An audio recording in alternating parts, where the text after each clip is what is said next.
드리겠습니다. 지난주 우리는 베드로전서 2장 24절에서 25절 두 가지 말씀, 이 두 절의 말씀을 가지고 제목을 십자가를 통하여 보여주시는 예수 그리스도의 복음이라는 제목으로 함께 말씀을 나누었습니다. 그래서 몇 가지를 좀 요약을 해드리면, 첫 번째, 십자가를 통해서 죄의 형벌로부터 우리는 구원받는다라는 말씀을 드렸습니다. 예수님은 수치와 저주의 그 상징인 나무에 달리셔서, 나무 십자가에 달리셔서 우리를 대신하여서 채찍 맞으심으로써 우리의 그 수치와 저주를 대신 지셨습니다. 이로써 우리의 죄병이 나음을 받았다, 그렇게 말씀을 드렸습니다. 두 번째로는 십자가를 통해서 죄의 능력으로부터 우리는 구원받는다라고 말씀드렸습니다. 죄의 힘은 너무 강해서 우리가 이길 수 없다고 말했습니다. 우리는 더욱이 양처럼 길을 잃고 눈이 어둡고 귀가 어두운 그러한 자라고 말씀드렸습니다. 그래서 우리는 다 양 같아서 우리 스스로 우리 길을 찾지 못하기 때문에 우리의 위대한 감독자이신 예수 그리스도께로 반드시 돌아와야 된다. 우리의 목자이신 예수 그리스도를 의지해야 된다. 그런 말씀을 드렸습니다. 세 번째로, 우리가 하나님께 돌이키지 않으면 뒤에 우리가 걸려있는 나무 십자가를 들고 가든지 아니면 심지어 나무 언약궤를 들고 갈지라도 그런 것들이 아무 우리에게 능력을 발휘해 주지 않는다는 것입니다. 내가 돌아서지 않으면, 내가 바로 서지 않으면 그러한 어떤 형상들이 아무 능력을 발휘하지 않는다는 것입니다. 그래서 신명기 5장 8절에서는 너는 너를 위하여 어떤 새긴 형상도 만들지 말고 또 위로 하늘에 있는 것이나 아래로 땅에 있는 것이나 땅 아래 물속에 있는 것에 어떤 모습이든지 만들지 말며 그것들에게 절하지 말며 그것들을 섬기지 말라고 이야기하고 있습니다. 형상을 만들고 어떤 모습을 만드는 것은 우상숭배이니 그런 것들을 의지하지 말라고 분명히 명령해 주고 있습니다. 그래서 또 끝으로 주님은 회개할 필요가 없는 그 스스로 의롭다고 하는 9명의 사람들보다 나는 죄인입니다 하고 회개하는 그 한 죄인을 애타게 기다리고 계신다. 그 한 죄인이 오늘 내가 되기를 원합니다 라는 그런 말씀을 드렸습니다. 이번 주에는 베드로 후서를 건너와가지고 베드로 후서 3장 1절에서 지금 오늘 읽었던 3장 13절의 말씀을 우리가 함께 나누려고 합니다. 그동안 우리는 이제 기독교의 복음과 기독교의 구원, 원리 이런 것들에 대해서 쭉 이렇게 제가 말씀을 드렸습니다. 맨 처음 저는 마가복음 4장을 통해서 주님을 두려워하라 이런 말씀을 전해드렸습니다. 세상에 코로나도 있고 암도 있고 교통사고도 있고 많은 두려워할 것들이 많습니다. 그런데 그런 것보다 훨씬 더 두려워해야 될 것은 우리 주님을 두려워하라, 하나님을 두려워해야 된다, 그렇게 먼저 말씀을 드렸습니다. 그리고 예레미야 4장을 통해서는 우리가 갖고 있던 낡은 전통들, 교회의 전통이라는 것들, 내가 갖고 있는 이상한 전통들, 그런 거 아무 소용없다. 묵은 땅을 갈아엎듯이 갈아엎는 회개가 있어야 된다, 그렇게 말씀을 드렸습니다. 그리고 로마서 5장에서는 예수님의 그 십자가의 칭의를 통한 칭의와 8장의 영원한 구원, 하나님의 구원은 영원하다고 말씀을 드렸고, 그리고 지난주에서 우리가 베드로전서 2장에서는 십자가의 그 은혜와 그 의미에 대해서 우리가 말씀을 나누었습니다.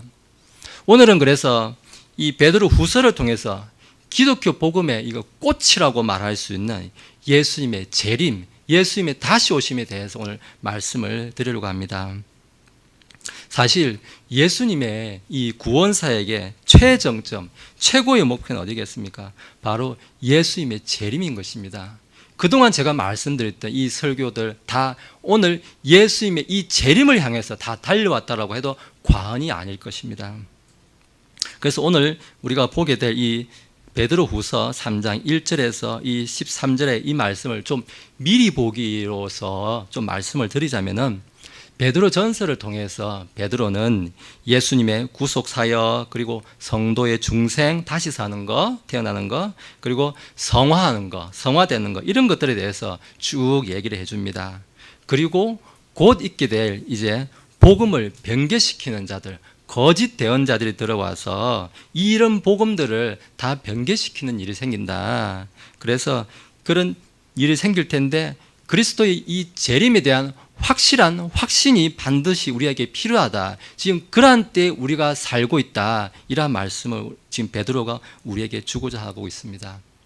그래서 베드로 1장 14절에 보니까 내가 머지않아 반드시 나의 이 장막을 벗어야 할 줄 알기 때문이라 이렇게 먼저 이야기합니다. 육신의 장막을 벗을 때가 되었다라고 이제 이렇게 이야기합니다. 이 말은 지금 AD 약 66년경에 이제 베드로후서가 쓰여졌는데 베드로가 이제 곧 자신의 생의 끝부분에 이르러서 자신의 유언과도 같은 말씀으로서 이 베드로후서를 남겨주었다는 것을 이제 암시를 하고 있습니다. 사람이 유언을 한다는 것은 사람이 이제 육신의 이제 장막을 벗기 전 마지막 생의 마지막 순간에 자기의 가장 소중한 말을 가장 소중한 사람들한테 남기는 것이 유언이 아니겠습니까? 그래서 혹시 부모님들이나 이렇게 이제 돌아가시기 직전에 자녀들을 이렇게 앞에 불러놓고 사랑하는 사람들을 혹은 불러놓고 자기가 하고 싶은 그 많은 말 중에 가장 중요한 말, 최고로 중요한 말, 다른 말 다 잊어도 좋으니 이 말은 기억해라라고 하고 싶은 말을 남기는 게 유언이 아니겠습니까? 그래서 그런 유언과 같은 말씀이 오늘 베드로 후서의 말씀, 곧 예수님의 재림에 대한 말씀을 오늘 우리에게 주신다는 것입니다. 기독교인이라면 아마 어느 교회를 가든지 대부분에게 특별한 이단이 아니고서면 예수님의 재림을 다 이야기합니다. 예수님 오실 때가 다 되었습니다. 뭐 예수님 재림하십니다. 곧 오십니다. 이런 말들 뭐 어느 교단 뭐 할 거 없이 다 합니다. 예, 다 하고 있는데 참 이게 아이러니한 게 역설적인 게 뭐냐면은 이 재림, 예수님의 재림 때문에 아마도 많은 이단들이 생기게 된 단초가 되지 않았나. 이 재림 가지고 이단을 많이 만들었지 않았나 참 싶습니다. 가장 핵심적인 교리인데 이게 끝을 달리해 가지고 결국 이단이 되는 길이 바로 이 재림의 이 토픽입니다. 우리가 뭐 익히 들었던 이름도 있습니다. 뭐 문선명, 뭐 통일교 문선명이라든지 안상홍 증인의 안상홍이라든지 지금 뭐 신천지 이만희, 저는 좀 처음 듣는 이름도 있는데 구인혜 뭐 이런 분도 있고 뭐 박태선 뭐 이런 분도 있다고 합니다. 다 자기가 재림 예수라고 이렇게 주장했던 이제 그러한 사람들입니다. 그 가운데 이제 최근에 이제 많이 문제가 되고 있는 단체가 어디냐면 안상홍 증인회라고 이렇게 있습니다. 대전에도 아마 저기 KBS 방송국 옆에 그 하나님의 교회인가 그 큰 건물이 이제 있는 걸로 알고 있습니다. 그게 안상홍 증인회 건물로 알고 있는데 안상홍 이 사람도 자기를 재림 예수라고 이야기하고 그 교회 사이트라든지 인터넷에 들어가면 다들 그 안상홍 이 사람이 이 땅에 재림한 재림 예수다 이렇게 주장을 하고 있습니다. 근데 그것도 한국 땅에 이 이스라엘 땅도 아니고 한국 땅에 재림한 재림 예수라고 지금 그렇게 주장을 하고 있습니다. 안상홍이라는 사람은 사실 1985년도 지금부터 한 30년도 더 된 이야기인데요. 30년 전에 벌써 죽어가지고 지금 경남 양산에 가면 공원묘지에 묻혀 있습니다. 묻혀 있고 묘비도 있고 인터넷에 제가 검색해 보니까 그 사람 묘비에 뭐라 적혀 있냐면은 선지 엘리야 안상홍 지묘 이렇게 사진이 이렇게 올라와 있더라고요. 자기가 이렇게 죽고 나서 조금 미안했는지 예수라고 하기엔 좀 미안했는지 한 발 빼가지고 그래도 자기를 엘리야라고 이렇게 조금 한 단계 낮춰서 올려놨던데 또 그게 또 이제 자기가 죽고 나니까 재림 예수를 해가 죽고 나니까 이제 그 자기 부인을 어머니 하나님이라 해가지고 이제 또 그 사람을 또 이제 하나님으로 해가서 또 믿고 있습니다. 근데 그 안에 지금 사람들이 한 20만 명인가 뭐 30만 명인가 그렇게 또 모여 있다고 합니다. 참 그 말도 안 되는 그런 거에 이렇게 혹해가지고 그래서 좀 이렇게 좀 지성이 있고 한다는 사람들이 거기에 그렇게 수십만이 모여 있는 것입니다. 이름도 처음 들었는데 천국복음전도에 아까 말씀드린 구인회라는 사람이 이렇게 만드는 그런 단체가 있는데 그 사람도 이렇게 죽었습니다. 그 사람도 재림 예수라고 하는데 그 사람도 다 죽었습니다. 지금 공원묘지 다 묻혀 있는데 그 사람은 아예 대놓고 자기 묘비에 재림 예수의 묘 딱 이렇게 적혀 있습니다. 아예 그냥. 제가 구글에 검색해 보니까 다 나오더라고요, 이렇게. 그래서 그 공원묘지 가가지고 구인의 묘 좀 찾아주세요 하면 공원 관리 묘지니 재림 예수의 묘요 하고 안내해 준다고 합니다. 그 동네 사람은 모르는 사람이 없을 정도로 지금 그렇다고 합니다. 이런 것들에 대해서 오늘 지금 베드로 후서 조금 앞으로 가니까 2장 1절부터 3절 사이에 이런 일들에 대해서 뭐라고 베드로가 미리 얘기해 주냐면은 1절에 보니까 너희 가운데도 거짓 교사들이 있으리니 그들은 정죄받을 이단 교리들을 몰래 들여와 심지어 자기들을 사신 주를 부인하기까지 하고 이렇게 합니다. 자기들을 사신 우리 주 예수님을 부인하고 자기가 예수라고, 자기가 재림한 예수라고 이렇게 한다는 겁니다. 그렇게 이야기를 하고 또 2절에 가니까 많은 사람들이 그들의 악독한 길을 따를 터인지 그들로 인해 진리의 길이 비방을 받는다는 것입니다. 지금 신천지도 그렇지만 제 안상홍 증인회 같은 경우에 자기 교회 못 오게 하면은 심지어 이혼하고 가정 다 파탄 내고 그리고 나올 때 그냥 나오지 말고 집문서 들고 나오고 이렇게 하고 지금 그렇게 하고 있습니다. 그런데도 그 사람들이 20만이고 30만이고 모이고 있다는 게 아무 지금 판단할 수 있는 그런 영이 없다는 겁니다. 그러면 교회에서만 비난을 받습니까? 세상 사람들이 뉴스에 나오고 하면서 세상 사람들의 입에 오르락 내리락 하면서 교회 전체가 다 그런 것처럼 이제 오해를 받고 있고 교회가 비난을 받는다는 것입니다. 그런 거짓 대언자들 때문에 교회가 비난을 받는다는 것입니다. 그리고 또 3절에 가니까 그들이 탐욕으로 말미암아 거짓된 말들을 가지고 너희를 상품 취급하리니 그들에 대한 심판은 오래되어 이제 지체하지 아니하며 그들이 받을 정죄는 잠자지 아니하느니라 이렇게 말합니다. 성도들을 상품 취급한다는 것입니다. 교회에서 무슨 물건을 만들고 가공, 생산해가지고 건강기능식품이라고 만들어가지고 그런 걸 성도들한테 강매를 해가지고 그거 한 타스에 몇백만 원씩 받아가지고 이거 교회에서 만들었으니까 이거 먹으면 암도 안 걸린다, 있던 암도 없어진다, 이렇게 사람들한테 거짓말을 해서 그 집안을 갖다 그러니까 풍지박산을 내고 그래서 교회에서 성도들의 돈을 갈취하고 그런 일들을 제가 실제로 이제 어떤 교단에서 그렇게 한다라고 이렇게 들었습니다. 근데 그런 교회에서 나온 사람들의 그 이야기를 직접 들었습니다. 그래서 한 집당 보니까 나온 사람들 뭐 3천만 원, 4천만 원 빚을 다 지고 그렇게 해서 그렇게 같이 나왔더라고요.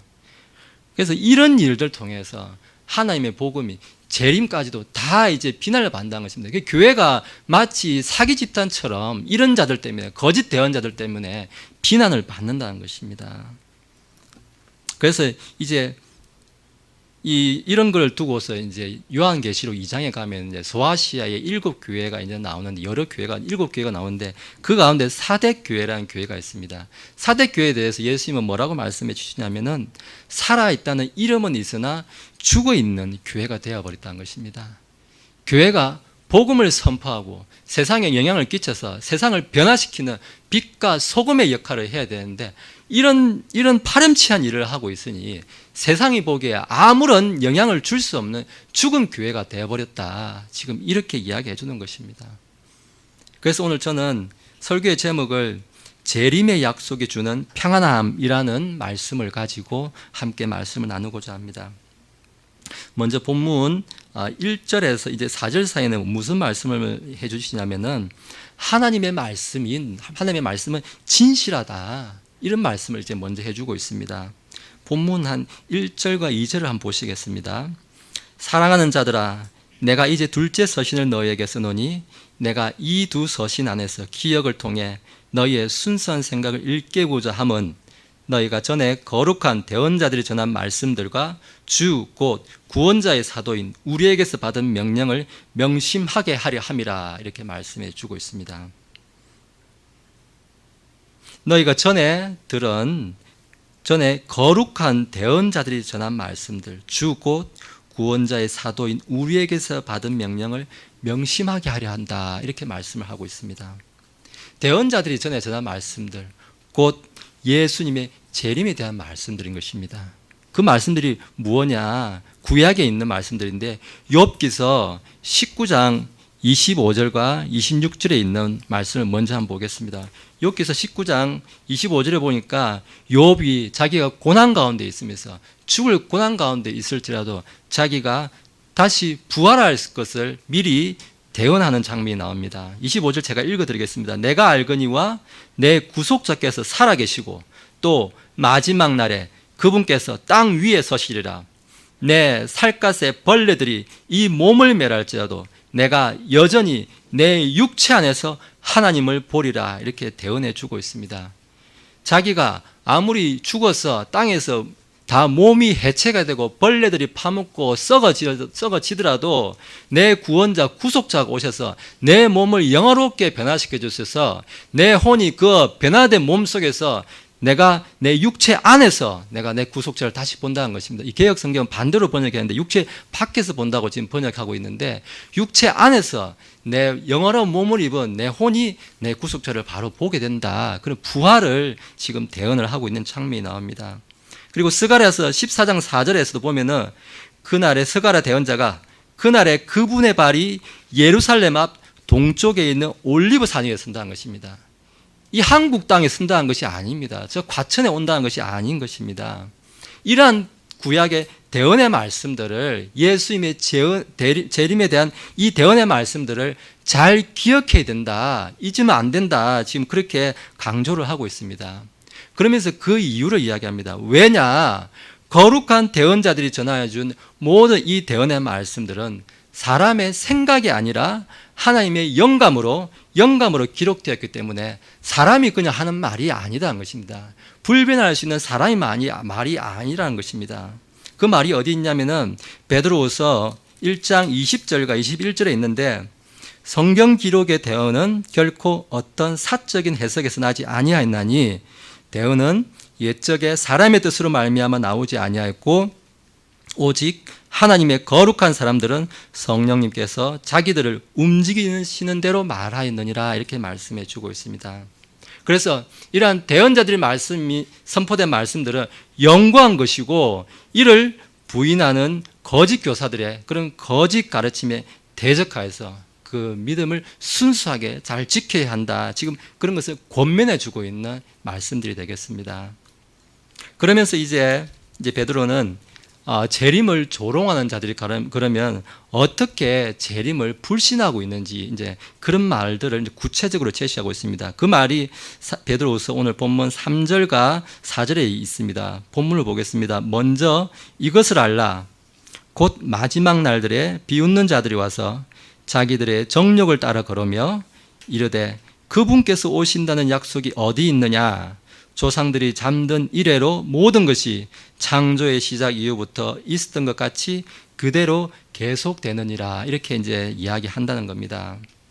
마지막 날들이라는 것은 성경적으로는 예수님의 초림, 처음에 이 땅에 오셨던 그 초림의 때부터 예수님께서 재림하시는데 그 땅, 그 시기까지 그 전체를 이루는 것입니다. 꼭 예수님이 재림하시는 그 하루만 이게 지칭하는 게 아니고 그 전체의 기간을 말하는데 그 전체의 기간 동안 이 사람들이 믿지 않는 자들이 봤을 때는 그냥 창조의 시작부터 옛날 있던 산도 그대로 물도 그대로 하늘도 그대로 동해서 해는 뜨고 지고 그게 그대로다. 뭐가 바뀌었느냐. 지금 이렇게 이야기를 한다는 겁니다.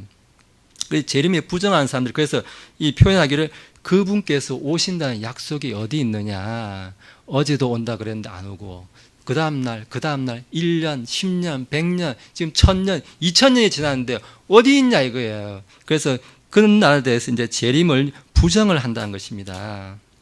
그래서 사실 예수님의 이 재림은 언제부터 선포되었느냐? 예수님이 올리브산에서 승천하셨는데 그때부터 재림의 때가 이제 점점 사실 이 지금 베드로후서가 쓰여진 이 초대교회 때부터 지금까지 계속 오신다. 사도 바울도 이야기하고 계속 예수님 곧 오신다, 곧 오신다, 곧 오신다. 이제 그렇게 이야기하고 있고 지금 최근에 제가 몇 년 전에 본 것 같은데 그 지금 교황도 이제 그 유튜브에서 보니까 어떤 흑인 목사님인데 목사님하고 이렇게 토론을 하면서 그 사도 바울이 잘못 판단한 거다. 예수님이 곧 오실 걸로 이렇게 잘못 판단. 예수님은 재림은 오지 않는다. 지금 교황이 그 아예 공개석상에서 예수님의 재림은 없다라고 하는 거 그 당시 젊었을 때 하는 거 제가 이게 들은 적이 있는데 이 천주교도 그렇고 재림을 지금 많이 부정한다는 겁니다. 사람들이 이 재림의 시기가 너무 길어지니까 우리 사람들 시간을 기준으로 생각했을 때 10년도 아니고 100년도 아니고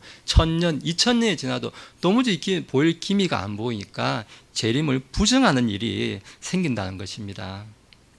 그래서 이제 베드로가 여기에 대해서 이제 반박을 시작합니다. 그러면서 5절과 7절에 이제 시작을 합니다. 그러면서 이 내용들이 무슨 이야기를 하냐면은 하나님은 계속 처음부터 끝까지 지속적으로 하나님의 일을 해오셨다. 그냥 계셨고 이 땅이 그냥 있던 일이 아니었다. 이런 이야기를 합니다.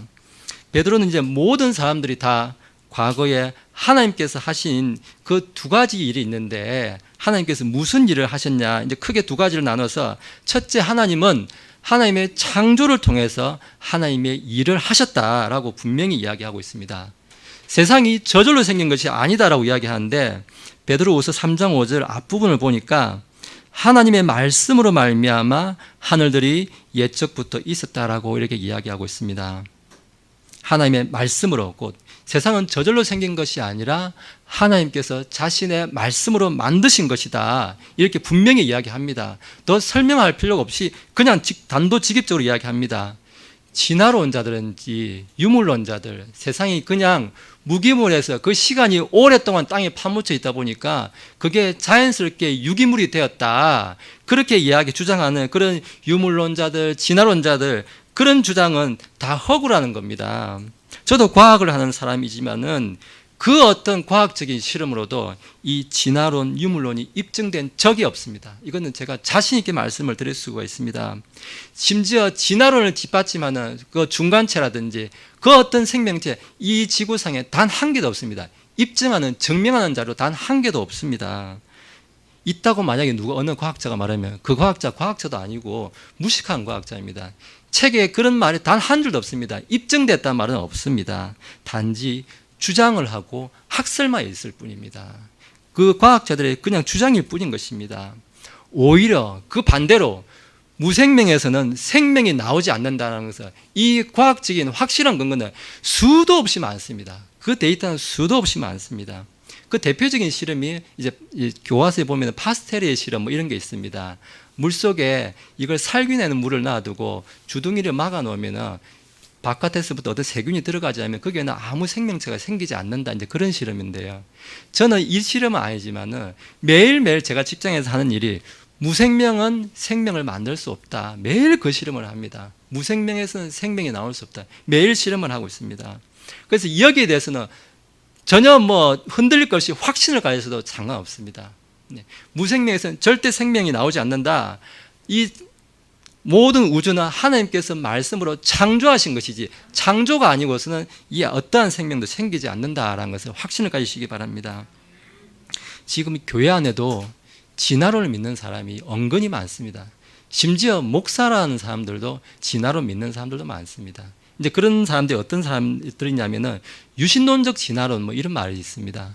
하나님께서 창조는 하셨는데 그건 너무 원시 상태로 우리가 알고 있는 구석기 뭐 이런 거로 만드셨기 때문에 너무 원시 상태이기 때문에 그 지금 우리가 알고 있는 그런 지능을 가지고 지성을 가진 그런 사람들이 아니다. 그 사람이 오기까지는 수백만 년 이렇게 거쳐서 와서 아담이 되고 이렇게 된 거다. 이제 이런 주장을 하는 겁니다. 아담이 마치 저기 오스트랄로피테쿠스 완전 구석기 원시인처럼 이렇게 생각을 한다는 겁니다. 근데 우리가 창세기 2장을 보면은 아담이 얼마나 지혜롭냐면은 아담은 모든 날아다니는 날짐승 그리고 에덴 동산에 있는 모든 들짐승 이름을 하나하나 다 본인이 직접 지어줬습니다. 여러분한테 혹시 그 많은 들짐승 이름을 다 기억해가면서 하나하나 안 헷갈리고 다 지으라면 지을 수 있겠습니까? 저는 오늘 아침 인사한 사람 이름도 헷갈립니다, 사실. 근데 어떻게 그걸 다 기억을 하고 할 수 있겠습니까? 아담이 그냥 응애하고 기저귀 차고 태어난 애로 태어났으면 아마 굶어 죽었거나 그랬을 겁니다. 누가 젖을 줍니까? 아담은 우리 같은 건강한 성인 남자로 태어났다는 겁니다. 성인 남자로 하나님께서 만드셨다는 겁니다.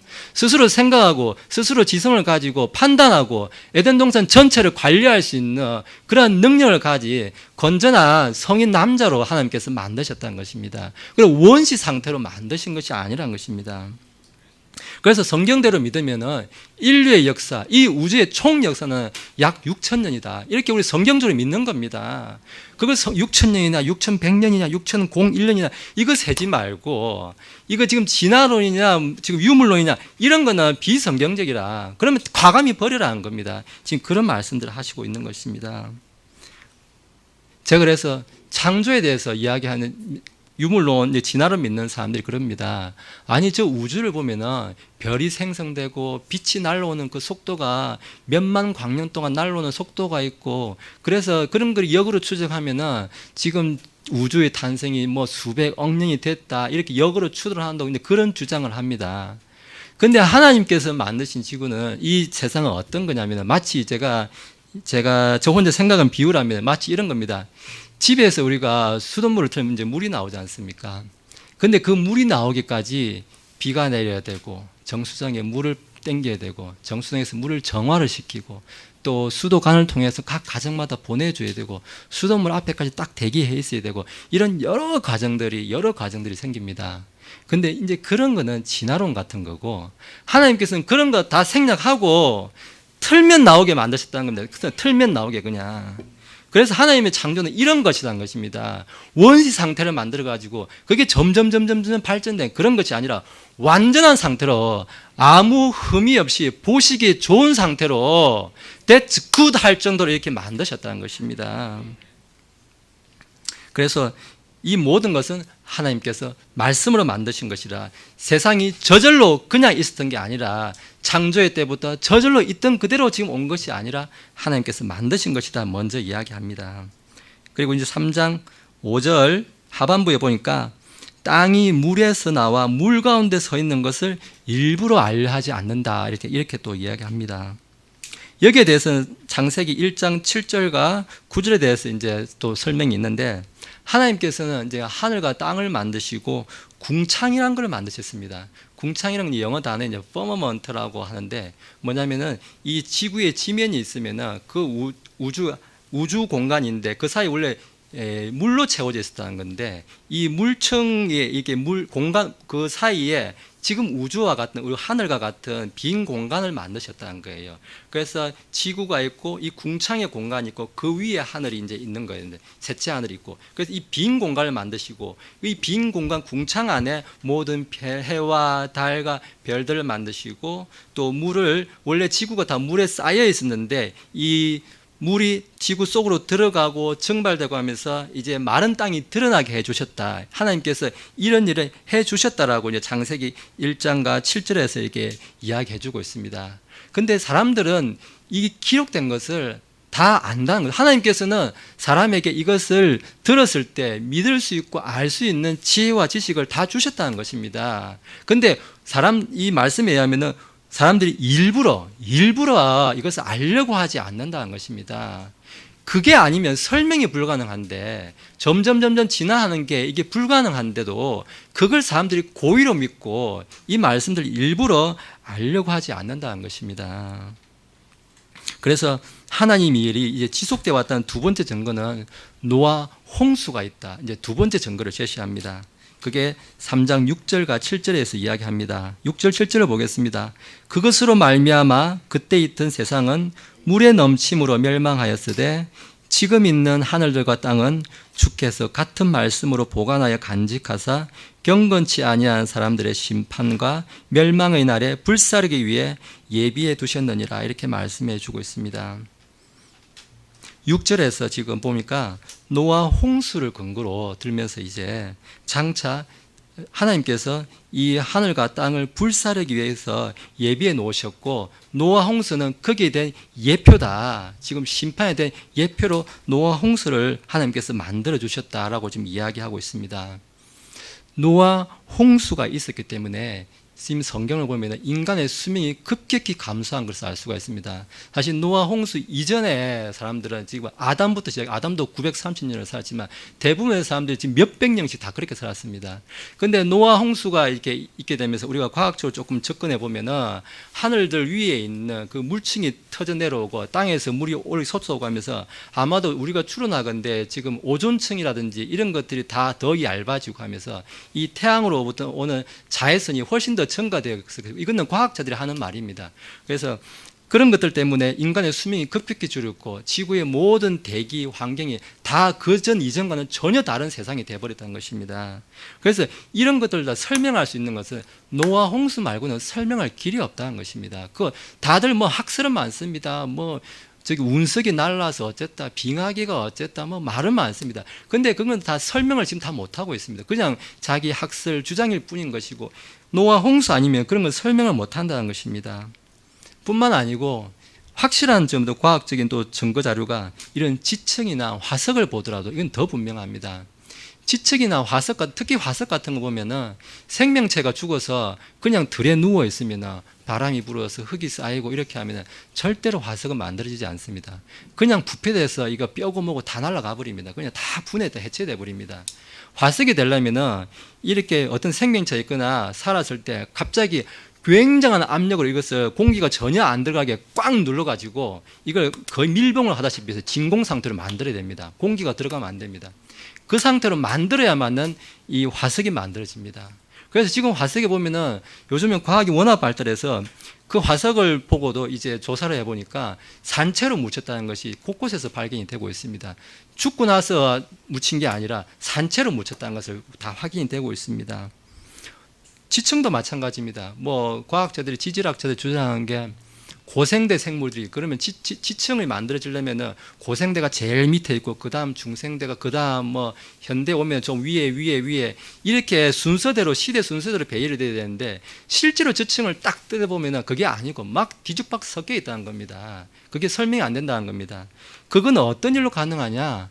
노아 홍수로 와가지고 전 지구적인 홍수를 일으켜가지고 그냥 땅을 다 갈아 엎어버리기 때문에 현대에 있건 옛날에 있건 그게 다 상관이 없어 그냥 다 섞인다는 겁니다. 섞여가지고 가능한 추론은 그 동물이 크고 무겁고 하면은 그 질량 무게에 따라서 밑에 층에 깔리는 거고 가볍고 하는 거는 위에 층에 뜨는 거고 그런 순서에 대해서 배열은 될 수 있을지언정 뭐 옛날 고대 생물이 어떻고 그런 거에 대해서 전혀 과학적으로 입증이 안 된다는 겁니다. 그래서 화석을 보아서도 이런 지층을 보아서도 노아 홍수가 아니면 전혀 이해할 수 없다는 것입니다. 그리고 7절에서 다시 말씀드리지만 그래서 지금 있는 이 하늘과 땅은 결국 심판날을 위해서 예수님께서 다시 재림하여서 불사르기 위해서 지금 예비해 두신 것이다. 그런 말씀을 주고 있습니다. 그래서 방금 한 말씀을 조금 더 요약을 하자면은 하나님께서는 이 창조 세계를 하나님께서 자신의 말씀으로 창조를 하셨고 또 홍수를 통하여서 장차 오셔서 이 땅을 불사를 것이다. 이 온 세상을 불사할 것이다. 반드시 심판날이 있다. 그런 것을 예비해 두고 계시다라는 것을 지금 창조와 홍수를 통해서 우리에게 분명히 말씀해 주고 있다.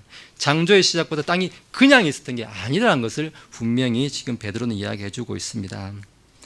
그리고 이어서 이제 8절과 9절에 가서는 이제 또 재림을 비웃는 자들의 그런 가능한 질문에 대해서 이제 대답을 하려고 합니다. 재림을 비웃는 자들이 또 뭐라고 질문하냐면은 그래요. 그러면은 하나님께서 창조를 하셨다 치고요. 그러면 또 홍수도 있었다 치고 그러면 예수님께서 재림하신다고 하신 지가 언젠데 지금 100년 지나고 200년 지나고 1000년 지나고 한 2000년쯤 지났는데 왜 자꾸 연기를 하십니까? 이러다가 아마 안 오실 거 아닙니까? 계획을 바꾸신 거 아닙니까? 이제 이렇게도 또 반문을 할 수가 있다는 겁니다. 거기에 대해서 이제 베드로가 이제 반문을 이제 답을 이제 주는 내용들이 8절과 9절에 이제 나오고 있습니다. 8절 9절 한번 보시겠습니다. 그러나 사랑하는 자들아 주께는 하루가 1000년 같고 1000년이 하루 같다는 이 한 가지 사실에 대하여 무지한 자가 되지 말라. 주께서는 자신의 약속에 대해 어떤 사람들이 더디다고 생각하는 것 같이 더디지 아니하시며 오직 우리를 향하여 오래 참으사 아무도 멸망하지 아니하고 모두 회개에 이르기를 원하시느니라 이렇게 말씀하고 있습니다. 지금 베드로는 하나님의 속성, 큰 두 가지 속성을 지금 8절과 9절에서 이야기하면서 하나님께서 왜 재림을 늦추시고 계신지 이제 그 이유를 이제 설명해 주고 있습니다. 첫 번째로는 시간의 관점에서 사람들이 이 재림을 안 믿는 사람들이 하나님의 거룩한 속성을 잘 이해하지 못하고서 있다. 지금 그런 말을 하고 있습니다. 8절에 뭐라고 하냐면은 주께는 하루가 1000년 같고 1000년이 하루 같다. 이제 이런 말씀을 합니다. 하나님은 사실 시간을 말하는 것이 이게 난센스란 거예요. 하나님은 우리가 알다시피 시작이 없으세요. 언제부터 시작했다 이게 없어요. 시작도 없고 당연히 끝도 없습니다. 언제부터 시작한지도 모르고 언제부터 끝날지 이 시간의 개념에 갇혀 사시는 분이 아니라는 거예요. 그런데 사람은 출발이 다 있지 않습니까? 언제 태어난 날은 있습니다. 그런데 우리가 잊지 말아야 될 것은 사람은 불멸하는 존재입니다. 사람 끝이 없습니다. 믿는 자는 천국으로 가서 하나님과 영원히 함께 사는 것이고, 믿지 않는 자는 지옥으로 가서 영원히 지옥불 속에 사는 것입니다. 사람은 불멸하는 존재입니다. 그러나 시작은 있습니다. 하나님은 시작도 없고 끝도 없으신 분입니다. 그래서 하나님은 이 시간의 관점에서 볼 때 이 유한한 인간이 말하는 이 시간이라는 이 지금 카테고리 지금 한계 안에 갇혀 계신 분이 아니라는 겁니다. 우리가 사람들이 뭐 1000년, 100년, 10년 한다고 해서 하나님이 오케이 나도 10년, 100년, 1000년 그런 분이 아니라는 거예요. 근데 이 사람들이나 생각하는 이야기고 우리끼리나 통하는 이야기지 하나님 앞에서는 1000년이고 하루고 그 아무 의미 없는 이야기라는 거예요. 마치 개미가 자기 덩치만한 지금 먹을 먹이를 들고 가는데 개미한테는 자기는 집채만한 먹이에요. 근데 우리가 보기 어떻습니까? 그거 있는지 없는지 보이지도 않은 거예요, 사실은. 마치 하나님은 우리가 지금 그런 클래스가 다른 존재라는 거예요. 클래스가 전혀 우리하고 다른 세계에 사는 분을 우리 인간의 시간 1년 지났다, 100년 지났다, 뭐 1000년 지났다 이게 하는 게 우스운 소리라는 거예요, 지금. 네, 그런 말씀을 지금 하고 있습니다. 그래서 지금 베드로는 시편의 90편 4절에 있는 말씀들인데 1000년이 하루 같다는 이 말은 사람의 기준으로 생각했을 때 사람의 1000년은 하나님의 하루다 이 말이 아니라는 거예요. 이게 난센스라는 거예요. 1000년이 하나님께 있어서 하루도 될 수 있고 뭐 100년도 될 수 있고 10년도 될 수 있고 그건 하나님 마음이 하나님의 섭리에 따라서 하나님의 목적에 따라서 하루를 하나님의 일을 위해서 하루를 사용하실 수도 있고 이스라엘 백성이 출애굽할 때 유월절 어린 양 그 하루 동안에 탈출을 시키시기도 하시고 모세를 단련하시기 위해서 80년이라는 시간이 필요하시기도 하시고 천지 창조를 위해서 단 6일 만에 하시기도 하시고 그건 하나님의 목적에 따라서 필요에 따라서 하신다는 거예요. 하나님이 그러면은 6일이 꼭 필요하셨습니까? 하나님은 6일 동안 하실 수도 있고 6초만 해도 하실 수도 있고 하루만 해도 하실 수 있는 분이에요. 그는 사람의 생각일 뿐인 거예요. 그래서 지금 이런 것 때문에 또 이단이 생기는 게 뭡니까? 지금 다니엘의 70일에 그런 거 가지고 날짜 세고 있고 뭐 고레스 왕의 칙령으로부터 2300일이 지나야 되니까 하루에 1년을 이런 지금 이단들이 생긴다는 거예요. 그게 난센스라는 거예요. 하나님 보시기에는 우스운 일이라는 거예요. 그래서 그런 거에 대해서 하나님은 좀 무지한 일이다. 지금 베드로가 지금 그런 이야기를 우리한테 지금 주고 있는 겁니다. 지금 그리고 이제 재림을 부정하는 사람들이 하나님의 속성에 대해서 이제 잘 모르는 것. 첫 번째, 시간의 개념. 하나님은 시간에 갇혀 사는 분이 아니다. 이거를 말씀드렸고, 두 번째는 하나님은 긍휼이 많으신 분이다라는 것을 지금 9절에서 이야기하고 있습니다. 9절 한번 다시 볼게요. 주께서는 자신의 약속에 대해 어떤 사람들이 더디다고 생각하는 것 같이 더디지 아니하시며 오직 우리를 향하여 오래 참으사 아무도 멸망하지 아니하고 모두 회개에 이르기를 원하시느니라 이렇게 말씀해 주고 있습니다. 그리스도의 재림과 불같은 그런 심판의 날을 계속 늦추시는 것은 주님의 이 오래 참으심과 죄인들이 다 구원받기 원하도록 구원받을 수 있도록 기회를 계속 주시고 또 주시고 참으시고 주시고 그러한 일을 한 것입니다. 하나님께서 하시기를 원하시면 지금 당장도 하실 수 있다는 것입니다. 그 하나님의 타임라인은 우리가 가늠할 수 없는 것이라는 것입니다. 그 타임라인을 자꾸 우리가 가늠하지 말라는 것입니다. 긍휼 많으신 하나님께서 기회를 주실 것이니까 지금 돌이키라 지금 그것만 우리는 생각하라는 겁니다. 그래서 이에 대해서 지금 좀 밑에 내려오니까 베드로서 3장 15절에 보니까 우리 주의 오래 참으심이 구원인 줄로 여기라 이렇게 말씀해 주고 있습니다. 이런 거를 한마디로 이제 요약해 주는 말씀이라 하고 있습니다. 이에 대해서 우리의 태도가 이제 어때야 됩니까? 참 내 지난 일이 참 유감스럽습니다. 참 저도 안타깝네요. 이런 게 아니라는 것입니다. 그냥 미안합니다. 제가 잘 몰랐습니다. 요 정도 수준이 아니라는 것입니다. 내게는 더 이상 이제 아무 희망이 없습니다. 나는 지금 이제 아무런 의지할 데가 없습니다. 오직 예수님만이 나를 구원해 주시 유일한 구속자, 구원자가 되십니다. 그러니 나를 용서해 주십시오. 내가 죄인입니다. 용서해 주십시오 하는 그런 회개, 행동으로 180도 돌이키는 회개가 있어야 된다. 지금 그 말씀을 우리에게 주고 있는 것입니다. 이제 끝으로 우리가 주의 날에, 그러면 이 예수님께서 재림하시는 그 주의 날에 있을 우리의 위치에 대해서, 우리는 어디에 있을 것인가, 좀 이런 것들에 대해서 한번 또 생각해 보겠습니다. 그런 것들 이제 10절과 13절에서 이제 이야기하고 있는데, 10절 앞부분 한번 보겠습니다.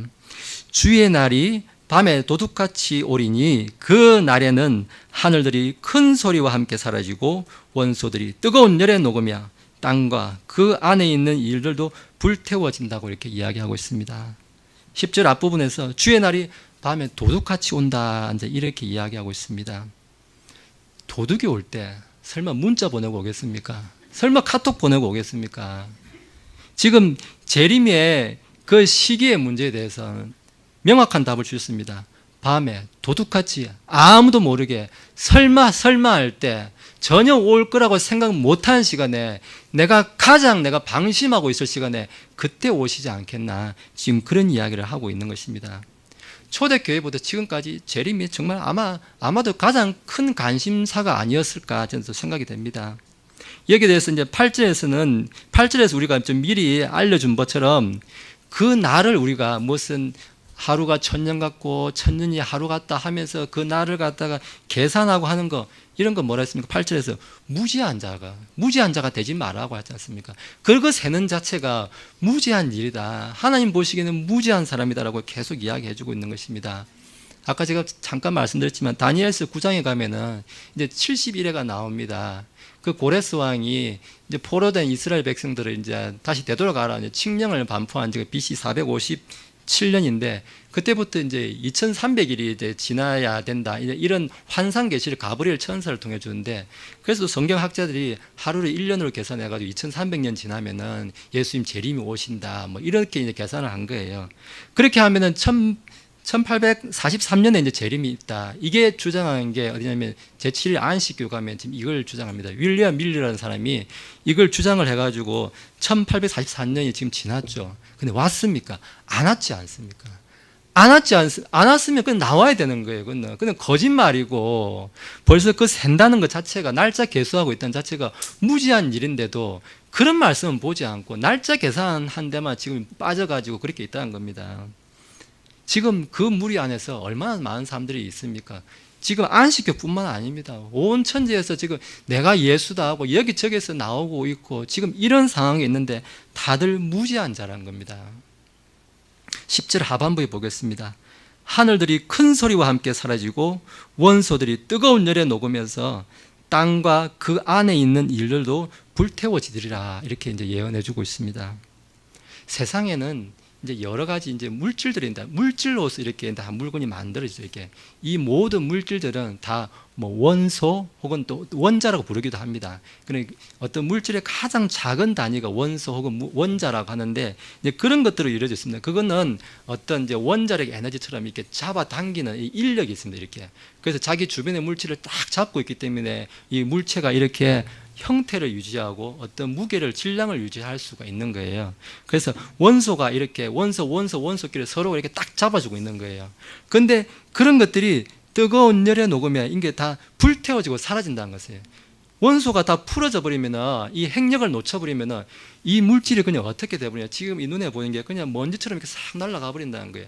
눈에 보이지 않게 그냥 싹 사라진다는 거예요. 이제 이런 것들이 온 하나님께서 만든 이 창조물들이 다 이제 그렇게 돼버린다는 거예요. 그런 진노의 날이 이르렀을 때는 그렇게 돼버린다는 것입니다. 다 열에 녹는 것처럼 모든 물질이 해체가 돼버린다는 거예요. 그래서 7절에 보니까 이런 것들은 우리 7절 앞에서도 보았지만은 하나님께서 불사르기 위해서, 다 불살라버리기 위해서 예배에 놓으셨을 뿐이지 이게 영원한 게 아니라는 거예요. 어차피 다 불살라질 것들이 지금 안에 있다는 거예요. 우리 가운데 있다는 거예요. 그래서 사람이 만드는 뭐 탑을 만들고 어떤 위대한 건축물, 뭐 성당이다 뭐다, 어떤 유명한 대단한 도시를 만들고 고대 도시가 어떻다, 뭐 발명품을 또 비행기다, 뭐 우주왕복선이다, 그거 다 물질로 만들어, 원소가 다 만드는데 그게 다 해체가 딱 돼버리면은 그냥 먼지처럼 사라진다는 거예요. 그거 다 없어질 것들이라는 거예요. 돈도 마찬가지입니다. 집에 방자리 밑에 아무리 숨겨놔도 다 해체가 된다는 거예요.